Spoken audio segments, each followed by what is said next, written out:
guys, tutulog tayo ngayon. Dito ako matutulog sa aking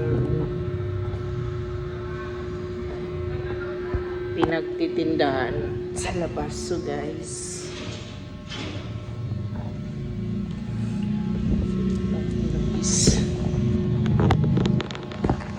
ito yung aking dyan.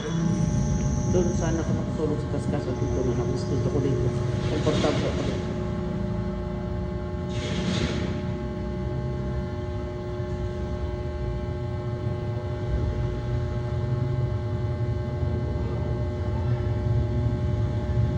So, ngayong araw guys ay nagsimula na ako magtinda ng aking baboy, isda. Kaso guys, ang aking isda guys, matumal.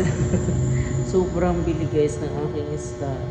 So siguro nababawas sa 21 kilo, parang 1 kilo lang yata nabawas. Yung 20 kilos is ang dami pa natira, pero pinagbibigay ko na lang sa aking mga kapatid.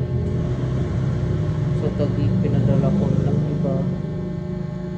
Kaya po kasi madaming bumili ng isda, ng aking manok, lahat ng aking frozen o anong pa man. So yun lang guys, ako ay tutulog na, inaantok na ko guys, no. Bye bye guys, pang 2 days ko bukas sa aking pagtitinda. Samahan mo ako guys ng aking journey.